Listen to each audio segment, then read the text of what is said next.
Hey, College Success. As I mentioned at the end of my week 10 video, I was going to walk you through your steps 3 and 4 of your final project. So as a reminder, when you're on the Lessons tab and you scroll down, here's a folder titled Final Project Videos. Here is another place to find your directions for your final project. They were also in your syllabus and they're in a couple of the weekly folders as well, but this is maybe one centralized place. Even though you have until week 16, I start talking about your final project in week 8 so that you have plenty of time. And if you have not watched steps 1 and 2, I would recommend that you watch that first before you jump into 3 and 4, because 3 and 4 is going to kind of pick up where we left off previously. So I'm going to go ahead and pull up our directions. Now, as a quick recap, you are creating a PowerPoint presentation on your career path, your career information. So that's kind of your topic is already been decided based on what major you've declared, or maybe if you're undecided, the major you want to explore, or if you're thinking about changing majors, the major that you might be thinking of going into instead. So we talked already about steps 1 and 2 in the previous video. Step 1 being provide a description of your career.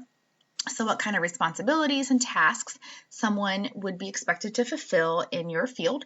And then step 2, providing like the pathway, the list, or the flow chart as to how you would go from where you are now, whether it's a CCP student or your associate's degree, into your field. So how many steps or how many kind of check things or checklist items you have to check off before you get there. So that's the first 2 that we already talked about in the previous video. And again, if you have no idea what I'm talking about, go ahead and go back out and watch that first video of our steps 1 and 2 where I go into more depth. So that's where we started this together. We got the skeleton, so to speak, going. So we are going to add to this today a new couple slides. Step 3 is our professional organization. So that's what I'm going to label here.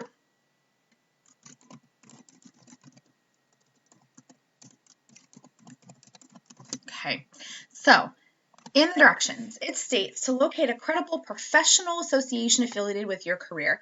It could be state, local, national, that is created for people of your career choice. So for instance, for teachers, the big one we have is the National Education Association. Now, there are lots of other ones, so that's just one big example. So the first thing you have to do is find that organization. And I've been doing this final project now for, I want to say it was embedded in our course about 1.5 years ago, and there has not been a field in which we have not found a professional organization. So there are fields out there, every single field has some kind of organization attached to it. Some people may just have to dig a little bit deeper, I guess. So basically what I would recommend you doing is go to Google. And I already have like my Google result here. All you need to do, and I'll just kind of do this here, National Association for HVAC. And then look, they have one right here. I could have done National Association for Civil Engineers right here. So that's kind of like a quick and easy way to do it, I guess. Just type in National Association of or National Organization for, and then type in kind of your career path, and you'll get a list of results that could potentially be a good match. What I'm going to recommend is that pay attention to these .orgs. Those are going to be your best bet, because as you kind of go, .coms might be okay, but then you can start seeing, you start getting into maybe more of these social media pages. If you go to a .edu, it could be more of a college or university trying to talk to you about their program and their classes for that field versus an organization. So I would really recommend sticking with the .orgs. So I'm going to click on, since my previous examples talked about physical therapists, I'm going to click on this one right here. So your first sub-step within step 3 is to find the organization. So that might take a couple minutes of searching and wading through your results until you find one that seems to really fit. So you found your organization. You are going to describe the purpose of this organization. So briefly describe the purpose. So a lot of your organizations are going to have kind of just like lots of information about who they are, what they do. I'm going to click around here. And here's a bunch of information about this organization, their mission, their vision, their history, their different chapters throughout the country. There's a whole lot of information in here. Let me go ahead into my other example about the nursing. And we're going to kind of just go to practice or the ANA in general. I can scroll down here. And again, it's going to just give me a bunch of information. Here's their mission statement.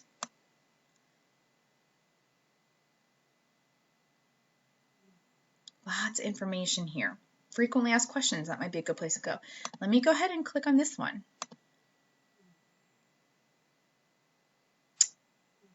Here, already, right off the bat, they're telling us a little bit about what they do, their publications, their initiatives. So here's their foundation. So that's what you're doing. And sometimes you'll get lucky and your organization might have like a tab up here that says about or more info regarding or something along those lines. And it's going to tell you about the field or about the organization. So you're going to just kind of describe the purpose of this organization. Why were they formed? What are their goals? What are they trying to accomplish as an organization? Then what are some benefits to membership? So if you were to join, and again, I'm not asking you to join these. Some of these are actually quite expensive. But if you were to join, what would be the benefit? And a lot of these will have, a join button or membership. So like down here, explore membership, right here.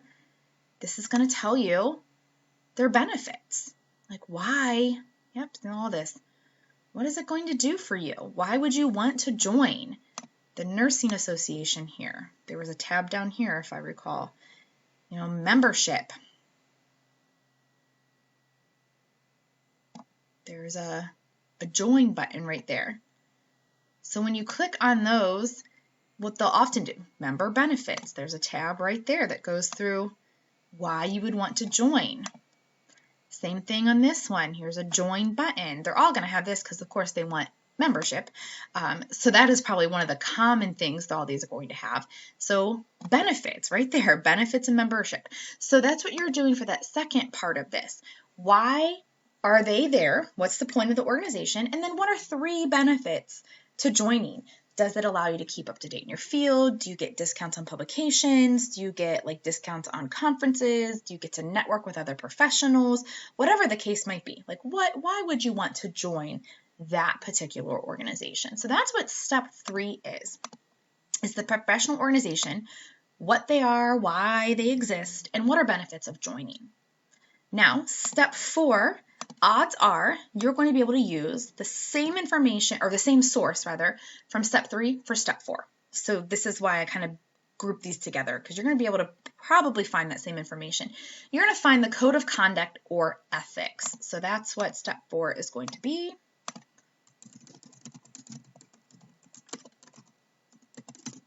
So ethics meaning kind of the right and wrong, the acceptable behavior, the expectations professionally of your field. So if I go back, my nursing one was a great example because they had like a whole section on it, I believe, right here. If I go back a couple pages, they had it right here, their code of ethics.